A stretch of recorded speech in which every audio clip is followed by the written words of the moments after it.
a la escuela para seguir profundizando y ahora nos acompañan también Danilo Cravero, que es abogado de la organización Si nos reímos todos. Muchas gracias, Danilo, por estar acá. Gracias a ustedes. Y está también con nosotros José Arce, que es docente universitario y que pertenece al programa de la Defensoría de los Derechos de Niñas, Niños y Adolescentes de la provincia de Córdoba. Digo, y charlábamos recién, que como en la escuela tenemos diferentes temáticas. ¿No se hace mucho que no entran al aula ustedes? ¿Que no van al aula? Con pupitre, así hace del secundario, más o menos. Del secundario. Bocha. Hace bastante. ¿Ustedes cuánto hace que no entran al aula? Sí, ¿Bastante?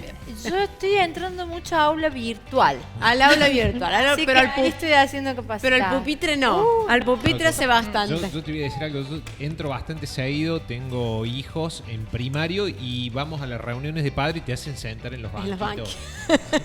En los banquitos. Digo, ¿cómo en el aula, pensando en el aula, vamos a tener tema A y tema B? Porque la gente no se tiene que confundir en esto, ¿no? Estamos hablando de trata de personas, estamos hablando también de trabajo sexual, que es otra cosa, y vamos a hablar, le decía a las chicas, de ir un poquito más atrás, porque con la influencia de las redes, ¿no?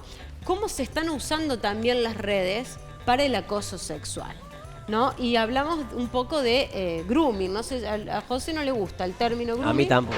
A vos tampoco, pero ¿de qué hablamos concretamente cuando hablamos de acoso sexual o de grooming? Justamente, rápidamente, grooming es un anglicismo, es una palabra que es tomada de otro idioma, de Norteamérica, y termina siendo un eufemismo. ¿Qué significa eso? Que algo sumamente grave lo decimos algo más decoroso, como más lindo. Sí. En realidad, grooming es acoso o abuso sexual infantil. Entonces, si yo voy y le digo a alguien, che, mi hijo está sufriendo grooming, no es lo mismo que digo, che, mi hijo está sufriendo abuso o acoso sexual. Le quitamos la responsabilidad, ¿no? Le quitamos, sí, mucha fuerza a lo que realmente es algo muy grave. Claro. Bueno, ¿cómo es una situación, digo, concreta de acoso sexual infantil? Bueno, como decías, esto ya existía porque esta ley incluso se sanciona en el 2013, pero como muchos de otros delitos se acrecentó luego de la pandemia, ¿no? Todos los que por ahí le veníamos resistiendo en alguna plataforma o en algún modo de trabajar, o como recién decía ella, el aula virtual, hoy todos estamos más asociados a esa metodología o esta tecnología que tenemos, y para el delincuente también migró. Entonces encontró un lugar donde puede perpetrar este tipo de delitos. Entonces, alguien que usa un perfil falso, o no necesariamente, porque esto también, ya lo hablamos con José, ¿no? Son dinámicos, no es tan enlatado. Un adulto se hace pasar por otra persona de otra edad, de otro sexo incluso, para empatizar con al que ha identificado como víctima. Nuestra vida está la huella digital, como le decimos, ¿no? Tenemos toda la información en las redes sociales, así que alguien que quiera ir detrás de una persona no tiene mucha dificultad para saber qué nos gusta y empieza a establecer un vínculo. Lo que diferencia es que el fin, él persigue como finalidad perpetrar un delito de integridad sexual. Claro. Por eso esta figura, cuando se la sancionó, forma parte de un delito que está adelante de otros. Hay muchos que cuestionan que una pena de 6 meses a 4 años es baja, pero lo que sucede es que quien ha cometido grooming y ya ha avanzado, quizás entra en concurso, que le llamamos nosotros profesionalmente, entra en concurso con otros delitos y se suman las penas, por ejemplo, si eso derivó en una corrupción de menores, claro, o en un abuso sexual con acceso carnal, o incluso derivar en una de las tantas hipótesis en una cuestión de un secuestro de una persona con finalidades luego de una explotación sexual, ¿no? Que sería la trata, o sea, puede ser la trata una de las consecuencias, ¿no? Sí, lo que pasa es que en esta plataforma, digamos, que es internet, es tan abierta, tan libre, como decían también, como decía Danilo también, digamos, tiene tantas ventajas que uno lo puede utilizar para el bien o para el mal. Sí. Entonces es tan fácil, digamos, por la misma condición de ser humano, es tan fácil engañar a un niño adolescente. Somos engañados nosotros los adultos, fíjate la cantidad de estafas, digamos, bancarias que hay, de delitos económicos. Imagínate estafar a un niño adolescente. Entonces encontraron en la tecnología muchas vías para captar a chicos y después cometer cualquier tipo de delito, hasta la trata también. Sí. Es decir, te engaño, nos juntemos y bueno, no le digas a nadie, ¿no? Mirá que esto es un secreto entre nosotros, por favor, si no, no voy. Bueno, pensaba un poco también en el bloque anterior que hablábamos del tema de la denuncia, ¿no? Y de cuando una víctima de trata o alguien que está siendo explotado, le cuesta tanto denunciar, ¿no? ¿Por qué no se denuncia? ¿Por qué no se llega a la denuncia? En realidad lo que me viene mucho es que necesitamos poder hablar en nuestras familias de la sexualidad más abiertamente, o sea, con el lenguaje que los padres, las madres podamos ir encontrando, pero que nuestros hijos no se sientan lejos nuestro, porque ¿cómo puede ser que están hablando con alguien que no sabemos quién es y ni siquiera nos cuentan? Porque no nos van a contar las cosas por miedo a la represión o al castigo. Yo soy mamá también, y bueno, digo, como mamá nos preocupamos tanto de acompañar a veces, de sobreproteger a veces a nuestros hijos, hijas, y nos olvidamos de poder establecer un diálogo y una comunicación no desde el miedo ni desde la represión, sino desde el amor y de que ellos puedan sentir que confianza con las personas, o la hermana o la prima, digo, porque están expuestos Todo el tiempo. todo el tiempo a nuestros jóvenes, nuestros niños, nuestros adolescentes, están expuestos y siento que hay mucho alejamiento, y hablo desde un lugar de mamá que hablo de todo con mi hijo, pero seguramente hay cosas que no me va a contar. ¿Qué? ¿Por qué? Por el miedo. ¿Por qué las víctimas no van a denunciar? Porque hay miedo que le pase algo a ella, a la familia, al hermano, al tío. Lamentablemente vivimos en un sistema en donde las personas nos manejamos mucho desde el miedo y no desde el amor, desde la educación, desde el poder, no esconder, porque Claro. es algo que... Lograr esa confianza. Esa ¿no? confianza. Es clave, lo que está diciendo es clave. En la asociación nosotros tratamos de dejar esta pregunta para que los que están viendo, es decir, los chicos, ¿tienen a alguien de confianza? No importa quién.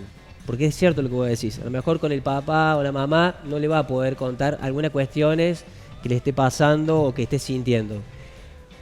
Quizás un hermano sí. Pero, por ejemplo, si Claro. tiene un hermano, sí, que sea adulto, para que sepa manejar la situación, una tía, algún familiar, alguien.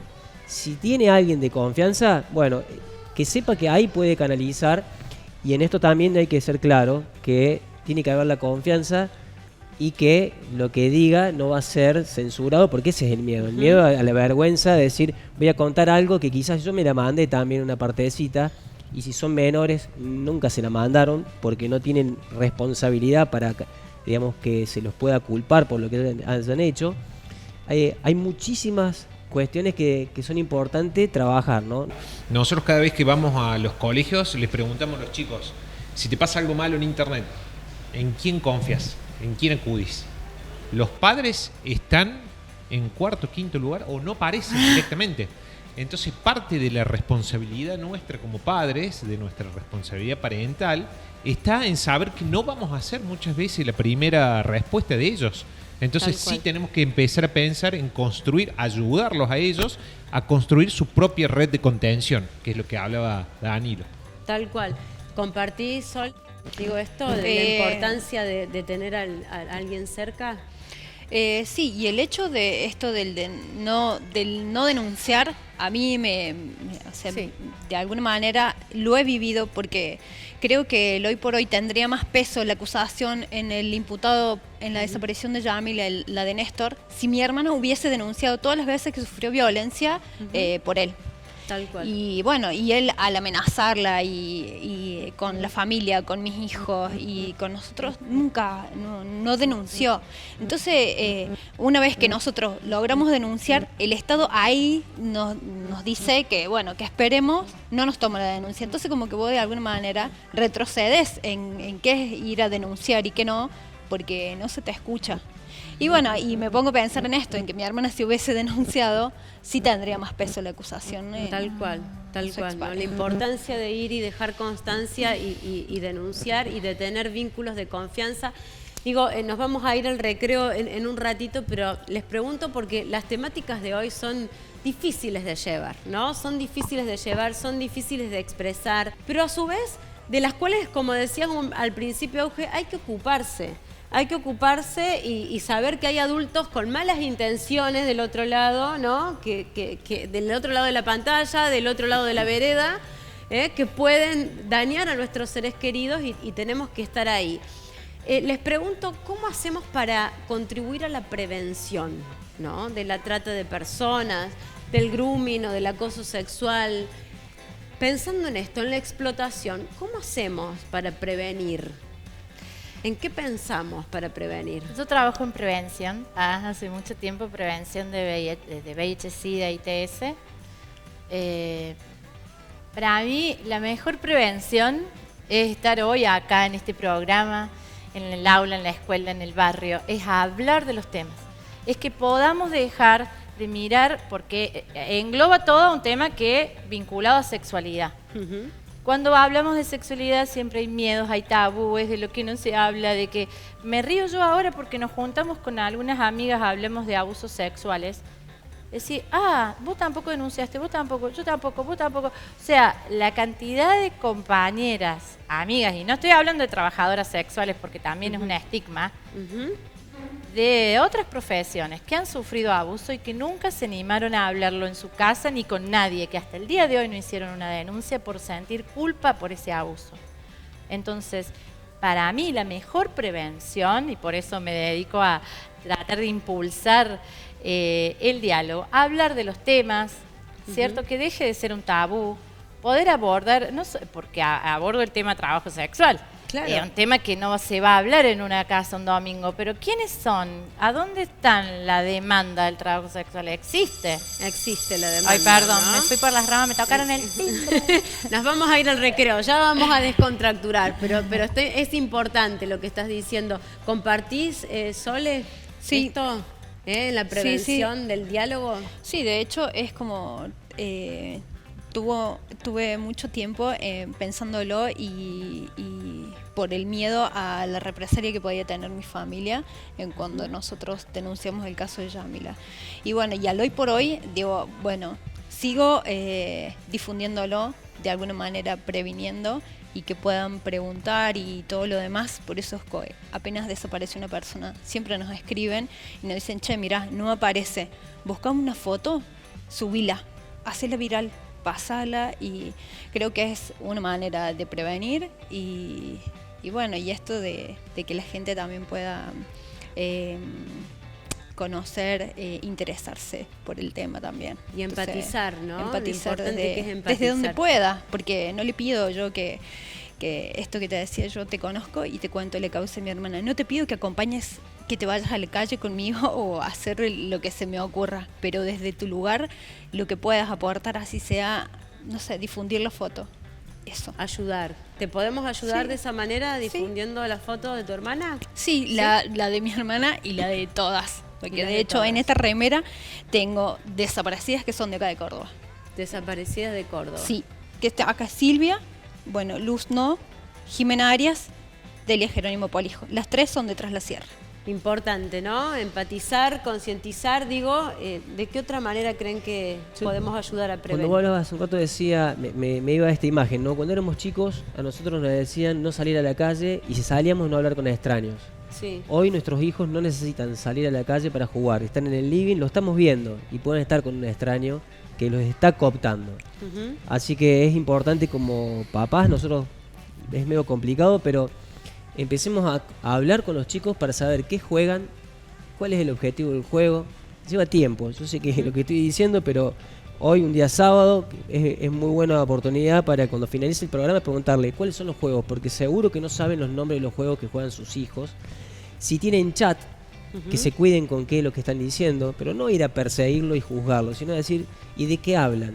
¿Cómo sabes qué es? Porque te van a decir que tienen un montón de amigos detrás de todos esos códigos que ni siquiera son nombres. Sí. Bueno, esa es una forma de empezar a conocer los tipos de juegos que tienen y para colmo, los juegos de nuestros hijos son dinámicos. A los 3 meses los cansó, lo dieron de baja, nosotros estamos aprendiendo a jugar ese para más o menos saber de qué se trata y ellos ya migraron. Sí, Y los tal cual. delincuentes siguen el ritmo de ellos, migran rápido como Migran como nuestros ellos. hijos. Bueno, involucrarnos y ¿qué más, José? Sí, está bueno esto, saber que las personas que quieren hacer un daño es como ir a pescar, digamos, voy a ir a pescar donde hay más pescados. Sí. Entonces las redes sociales, los juegos donde más hay, es donde más cuidado hay que tener. Entonces reiterar esto, el hábito, tratar de tener un hábito en el diálogo y la generación de confianza con los chicos, que eso se construye desde bebé, ¿no? El bebé llora, tengo que ir a ver qué es lo que necesita. Si no voy, ya estoy empezando a no construir confianza. Papá, necesita un vaso de agua cuando son más grandes. No, búscatelo, no, ahora no, estoy cansado. Digo, generar confianza es algo que tenemos que construir a lo largo. No es, el otro día escuchaba y me tomo, esto es importante, me tomo tiempo. El otro día alguien decía, hay que construir un puente con nuestros hijos, que ese puente ahora está roto. Yo decía, pero no hay que construir ese puente, tiene que estar en construcción siempre, porque la confianza se construye todos los días. Bueno, muchos mensajes para todos ustedes, ¿no? Para que procesen en este momento. Nosotros nos vamos al recreo.